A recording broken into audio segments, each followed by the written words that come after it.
विंध्य क्षेत्र के या पहल बघेली न्यूज चैनल में हम अमीषा चौहान अपना बच्चन का समय जनन का प्रणाम करी थे और शुरुआत करी थे आज के यह खास खबर की, जहां हम अपना बच्चन को बता दें कि सीधी जिला में छोटे छोटे बाल कलाकारन के द्वारा एक उम्दा नाटक के प्रस्तुति दी गई, जहां हम अपना बच्चन को बता दी कि नाटक के नाम है तीन सयाने और एक कहानीकार हाँ हरिशंकर परसाई। नाटक रूपांतरण, संगीत परिकल्पना, निर्देशन रोशनी प्रसाद मिश्र द्वारा कीन गया है। आयोजन एक्सट्रीम आर्ट और एजुकेशनल सोसाइटी सीधी मध्य प्रदेश। आयोजन आर्ट एंड क्लिक। संयोजक हैं एकर इंद्रवती नाट्य समिति सीधी मध्य प्रदेश। प्रबंधक हाँ एकर डॉक्टर अनूप मिश्रा। 21 दिवसीय निःशुल्क प्रस्तुति परक बाल नाटक कार्यशाला में 2 दिवसीय समापन भा है। प्रथम दिवस में नाटक तीन सयाने के मंचन और द्वितीय दिवस में लोक संगीत और रंग संगीत की प्रस्तुति की गई। एमा कार्यशाला में समन्वयक नीरज कुंदेर रहे और आई अपना पंचन कर दिखाई थी यह नाटक कि छोटे छोटे बाल कलाकारन के द्वारा कितनी अच्छी और उम्दा एक्टिंग एक नाटक कीन गा है। अपन ध्यान रखी, अपने परिवार के बहुत ध्यान रखी। धन्यवाद, प्रणाम।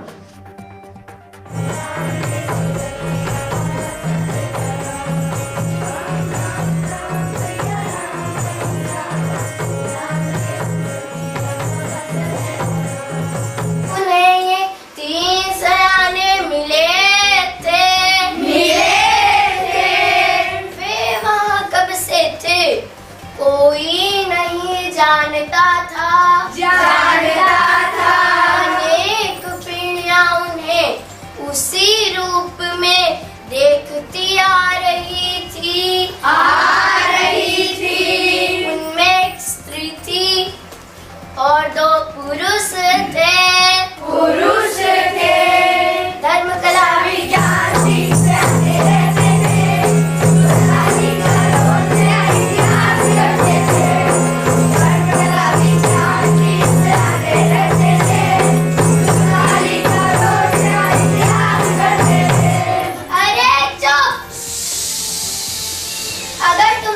शोर किया तो मैं आगे की कहानी नहीं सुनाऊंगी। दीदी सुना दीजिए, हम लोग शोर नहीं करेंगे। तुम लोग बहुत शोर करते हो, मैं नहीं सुनाऊंगी। सुना दिया, हम लोग शोर नहीं करेंगे। तुम कहते हो तो सुनाती हूँ। तो सुनो, स्त्री का नाम था कला। सुंदर कपड़ों से सजी हुई इस नारी के नैनों से सजल स्नेह झरता। मंगल की वर्षा होती थी। उसकी दृष्टि पड़ते ही कुसुम खिल जाते, पत्ते लहराने लगते। प्रातः काल वीणा पर वे भैरवी के स्वर गा गाकर ग्रामवासियों को जगाती।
उस मधुर संगीत के बीच उस गांव वालों की नींद खुलती। उस संगीत से के ताल पर कदम बढ़ाते, गीत गाते ग्रामवासी अपने अपने हंसी और हथौड़े ढूंढते और उसी संगीत के ताल पर उनके हंसी और हथौड़े चलते।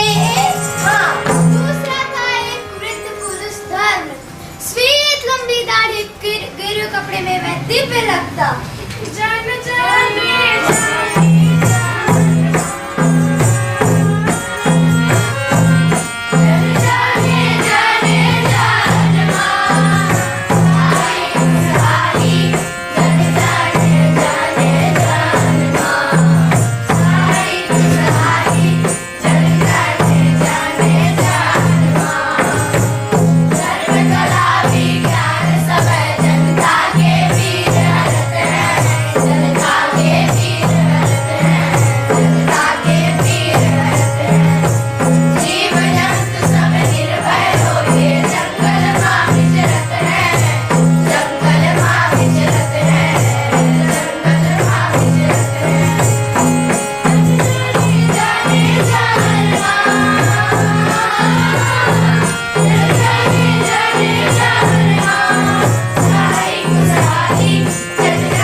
पवित्रता, बड़ी वात्सल्य और बड़ी संवेदना थी। वह प्रार्थना, स्नेह और परोपकार की ओर गांव वालों को प्रेरित करता, सत असत का बोध कराता, उलझने हल करता, द्वंद्वों को सुलझाता। वह उन्हें ईर्ष्या, घृणा और द्वंद्वों से मुक्त करता। अच्छा, हाँ, तो आगे की कहानी मैं सुनाती हूँ। ठीक है। तीसरा था बलिष्ठ पुरुष विज्ञान। वह बहुत शक्तिशाली था, पर वह अंधा था, इसलिए वह कला और धर्म का अनुगामी था। उसके मन में कभी इच्छा प्रकट नहीं होती थी। वह सदैव दूसरों की इच्छा से चलता था। उसके पास बहुत से मंत्र थे। वह संध्या समय एक मंत्र पढ़ता और सारे गांव को जगमगा देता। जिनके तन में तेज बसत है और मन में है इच्छा कछुनार, ऐसे हैं विज्ञान महाशय।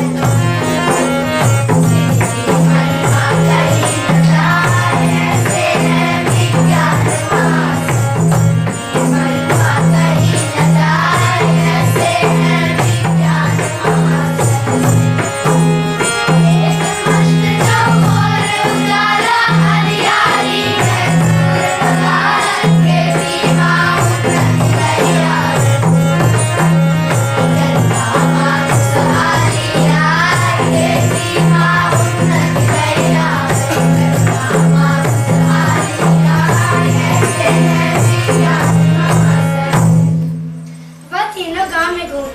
और गांव वाले उन्हें देख के खुश हो जाते।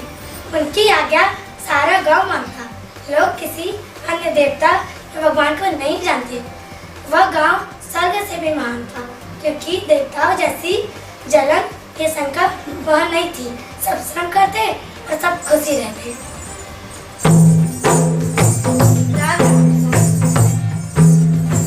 एक दिन उस गांव में एक स्त्री आई। उसका नाम था राजनीति। उसके वस्त्र एकदम चटकदार, आंखों में नशा। जो उसकी ओर देखता वो खींचा चला।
मैं आप लोगों का यह सुनकर आपके पास आई। मेरी इच्छा है कि मैं आपके साथ रहकर आप लोगों की सेवा करूं। हरिओम हरिओम हरिओम। हम सब मनुष्य के सेवक हैं और जो सेवक है वे दूसरों से क्या सेवा ले। हरिओम हरिओम हरिओम। तो मैं भी आपके साथ ही ग्राम वासियों की सेवा करूंगी। मेरे पास कुछ विद्या है। मैं नीति और नियम बनाती हूँ, राजतंत्र जानती हूँ। हरिओम हरिओम हरिओम। सो यहाँ कौन नहीं जानता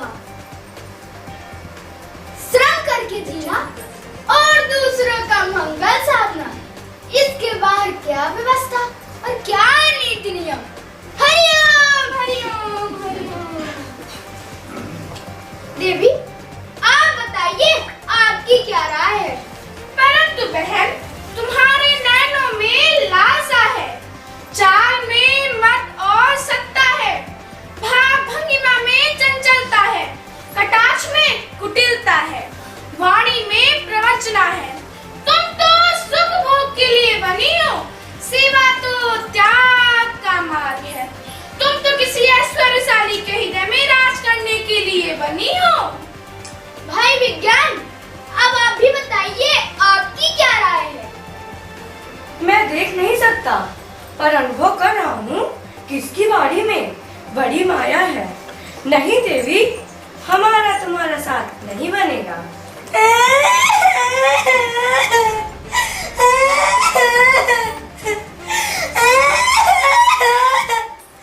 मेरे जीवन की एकमात्र अभिलाषा थी, वह भी पूरी नहीं हो रही।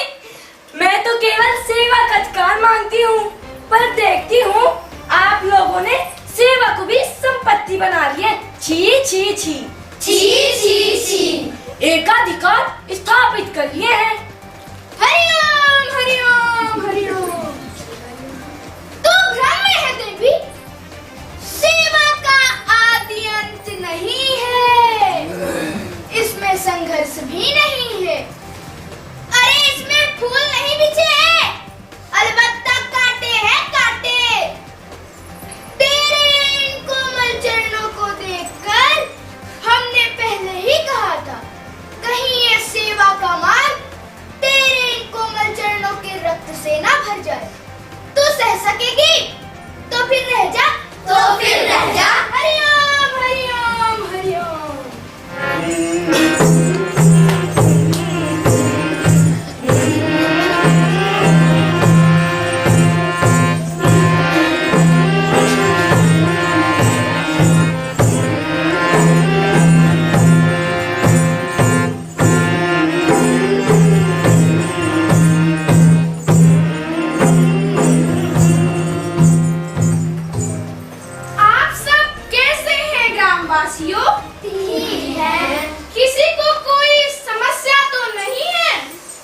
बोलिए।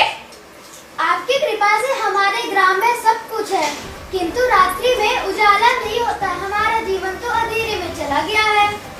विज्ञान, आप कोई ऐसा मंत्र पढ़िए जिससे इन ग्राम वासियों के यहाँ रात्रि के भी समय उजाला ही उजाला रहे।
पहली बार ज्ञात हुआ कि यहाँ कोई राजसत्ता भी है।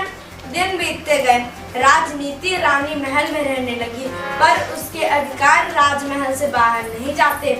धर्म कला विज्ञान के सामने वही हाल था जो सूरज के सामने चांद का होता है।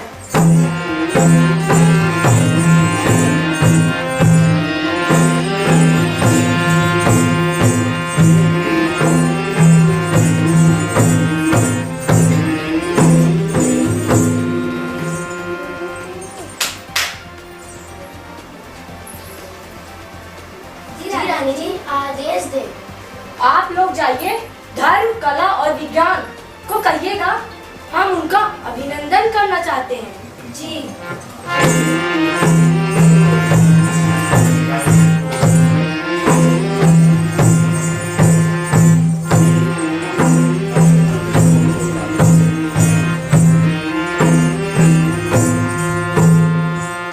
प्रणाम दिव्यात्माओं। यशस्वी भव। महारानी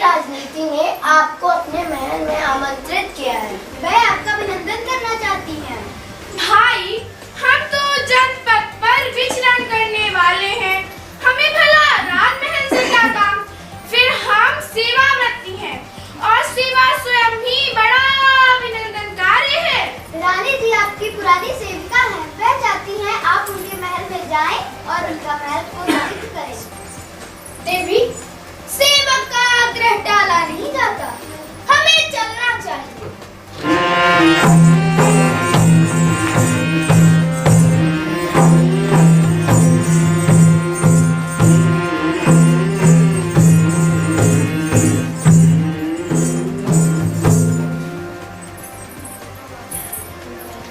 धर्म कला विज्ञान महल में हाजिर हो गए हैं। प्रणाम दिव्यात्माओं। यशस्वी भव देवी। रानी जी आदेश दें।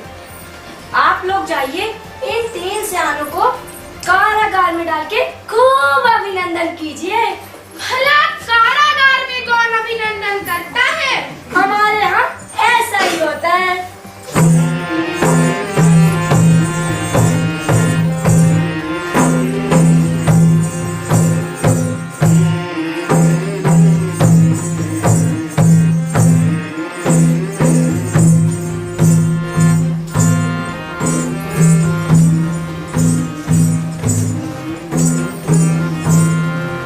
भाई, तुम तो इतने बलशाली हो कि तुम एक मंत्र मात्र से इस पूरे कारागार को ध्वस्त कर सकते हो। महात्मा, मैं तो शापित शक्ति हूँ, स्वयं में निष्क्रिय हूँ। जिसका मुझ पर अधिकार होता है उसी की इच्छा से परिचालित होता हूँ। पहले आपके अधिकार में था और अब उस दुष्टा राजनीति के अधिकार में हूँ, इसलिए उसी की इच्छा से परिचालित होता हूँ।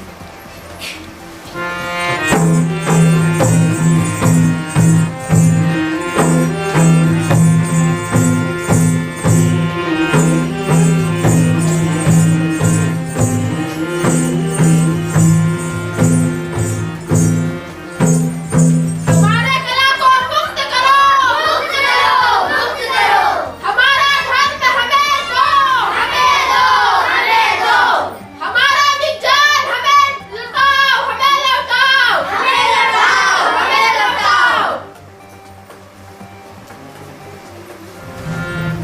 महारानी जी, बाहर जनता आई है, वह नारे लगा रही है। किस बात के नारे? धर्म कला विज्ञान को मुक्त करने के। यहाँ बुलाइए।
धर्म, कला और विज्ञान को मैंने बड़े आराम से अतिथि के रूप में राजमहल में रखा है। जनपथों पे चलते चलते पैर थक गए हैं, कुछ दिन विश्राम करेंगे तो थकान मिट जाएगी। हमने अपने कला की वाणी नहीं सुनी, धर्म के दर्शन नहीं किए, हमने अपने विज्ञान को नहीं देखा। हमारा जीवन रिक्त मालूम होता है। हमारे देवता हमें लौटा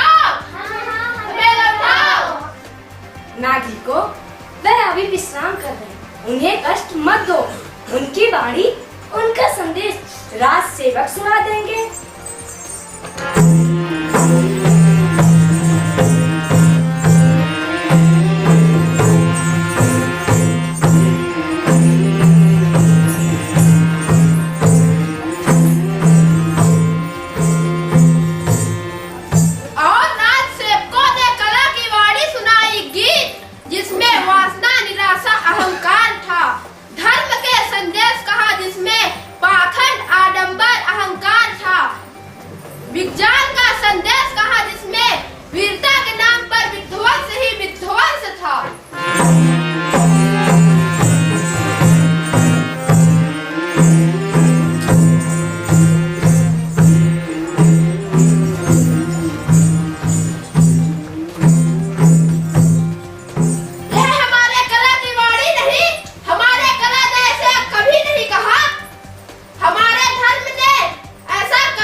हमारे पास विज्ञान है, उनके एक मंत्र से सारा गांव नष्ट हो जाएगा। विज्ञान को बुलाया जाए। विज्ञान हाजिर हो।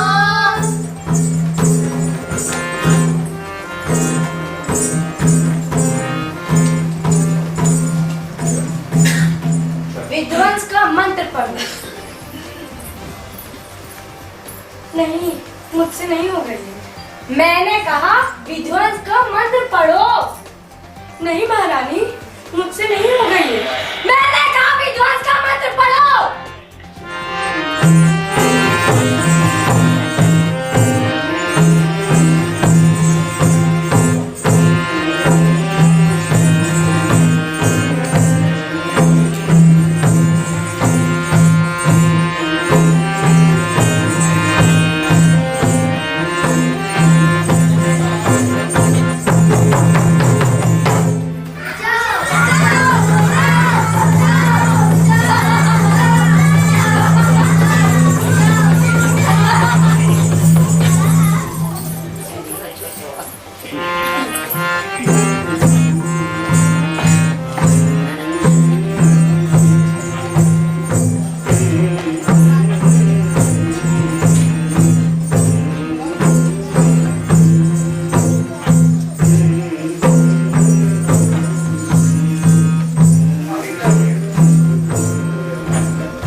मानव रक्त के खून लेते रहते हैं।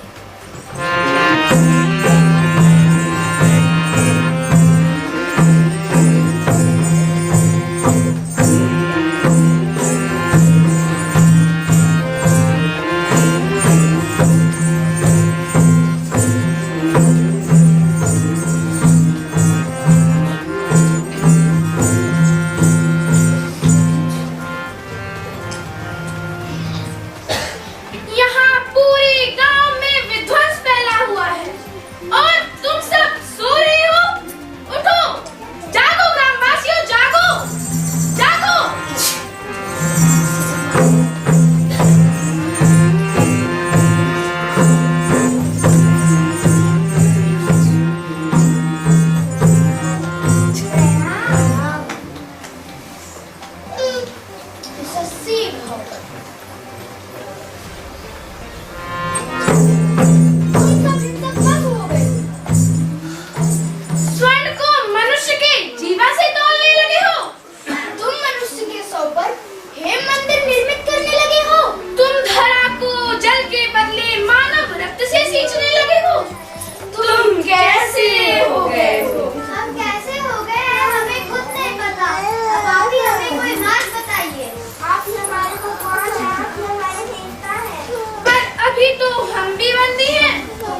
बंदी हो, हम कारावास के भीतर बंदी हैं और तुम कारावास के बाहर बंदी हो।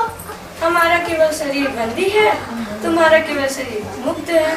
तुम्हारे चिंतन, विचार, श्रद्धा, भावनाएं सबके पैरों में बेड़ियां पड़ी हैं।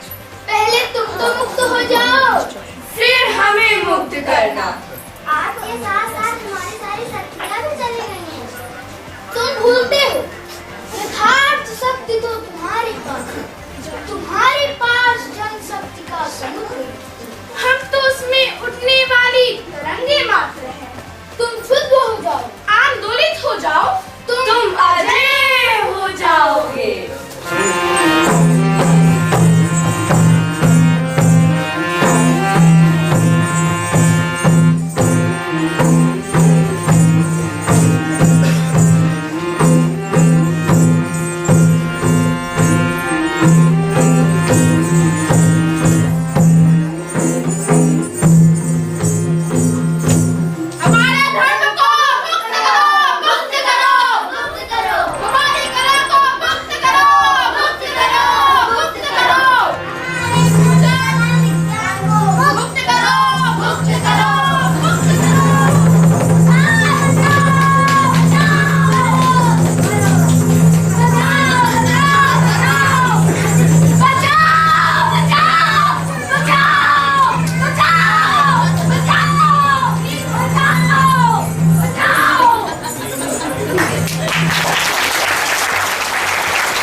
मैंने एक बात कह दिया था, याद करते हैं।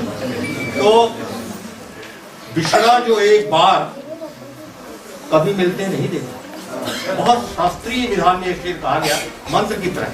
बिछड़ा जो एक बार कभी मिलते नहीं देखा, इन जख्मों को कभी भरती नहीं। कबीर ने भी कहा। देखिए अगली बात आने वाली पीढ़ी के लिए बात बहुत अच्छी है कि आदियों से जो कभी खिले नहीं है पेड़, उखड़े तो उनकी जड़ तक सिर से निकल गई। व्याकरण का शेर है। देखिएगा कि जब पांव उखड़ते हैं पेड़ों के, जो बड़ी मजबूत जड़ें हैं, जड़ता से जुटा है, बहुत ज्यादा फिलोसफिकल हो गया है लेकिन उसकी व्याख्या करना मजबूरी है। तो जिनकी जड़ता इतनी मजबूत हुई है उनको उखाड़ फेंकना साधारण काम नहीं है। और आपने तो ऐसे उखाड़ फेंका कि जड़ें ऊपर हो गई, तने में आ गई है और सर उनका जमीन के नीचे गिर रहा है। तो बहुत बधाई बच्चों के लिए काम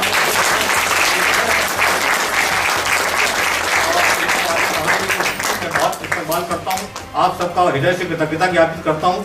आपने मुझ जैसे आदमी को भी याद किया। वैसे तो एक शेर फिर याद आ रहा है। जब लोग भूख से कई लोग मर गए थे कालाबंदी में, तो उन्होंने एक चूहा कहानी लिखी थी, बहुत छोटी कहानी। और उन्होंने ये लिखा था कि एक चूहा, उन्होंने तय किया कि मेरे घर में एक चूहा है और जो मुझे मेरा सब कुछ आटा रोटी सब खा जाता है, लेकिन जो है मैं उसे उसका कुछ कर नहीं पा रहा हूँ। उन्होंने तय किया कि अब उस चूहे के लिए कुछ नहीं बचाना, तो सब कुछ ढक दिया और ऐसी व्यवस्था कर दी कि चूहा को कुछ मिल ही नहीं रहा था। उन्होंने लिखा कि चूहा रात भर इतना चारों तरफ भड़बड़ाया, इतना उछल कूद किया कभी मेरे ऊपर, कि अंत में चूहे के लिए खाना खोलना पड़ा। तब मैं सो सका। ये ससुरा एक छोटा सा चूहा अपने भोजन के लिए इतनी उछल कूद मचाया कि मुझे मजबूरी में उसके लिए भोजन देना पड़ा। ये आदमी कैसा है कि भूखा मर जाता है। तो काला हांडी पर एक श्रेष्ठ व्यंग्य उन्होंने, इतने बहुत सारी उनकी कहानियां हैं। और 3 सियाने कितना मार्गदर्शन करती है ये। और इन छोटे छोटे बच्चों ने कितने सुंदर संवाद रटे और थोड़ा थोड़ा बोल रहा था, तब ठीक आया।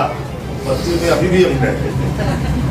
तो और रोशनी जी, इनकी पूरी टीम और ये सब लोगों ने मिल के, आरती लोगों ने, करुणा लोगों ने मिल करके इन बच्चों को तभी तैयार किया जा सकता है जब खुद बच्चा लगे। तो इनको तैयार करने में एक लंबा परिश्रम किया। मैं बहुत बहुत धन्यवाद देता हूँ पूरी टीम को कि परसाई जी की कहानियों को लेकर अगर आप और कुछ करेंगे, क्योंकि शिक्षा का जो उद्देश्य है, देखिए आज शिक्षा, अजीता जी को मैं नहीं कह पाया था, मैं ये क्योंकि आदरणीय सर लोग हैं जो बैठे हैं, जो अपने से बड़े हैं, यद्यपि यहाँ ऐसे जहाँ पे खड़े हैं ना, ये वास्तव में रंगमंच जैसा लगता है और विज्ञान की स्थिति यहाँ पे जहाँ खड़े हैं, मतलब मैं सिचुएशन का डिफाइन कर रहा हूँ। सामने से लाइट पड़ रही है, जैसे विज्ञान ने अभी, आदरणीय विज्ञान जी ने कहा है कि मैं अंधा हूँ, तो मुझे सामने बहुत कम लोग दिख रहे हैं। सही है ना, इधर से सामने नहीं दिख रहे हैं। अच्छा, तो पहले तो ये बता दूं कि हम भी थोड़ी सी विज्ञान के पार्ट हैं यहाँ से। दूसरा जो आपका विषय था, जैसा कि हरिशंकर जी का नाम नहीं आता है, जब ये पक्का आता है तो सीधे तो नहीं होंगे। वो सतसैया के दोहरे असनाविक के तीर देखन में छोटे लगे घाव करेगा।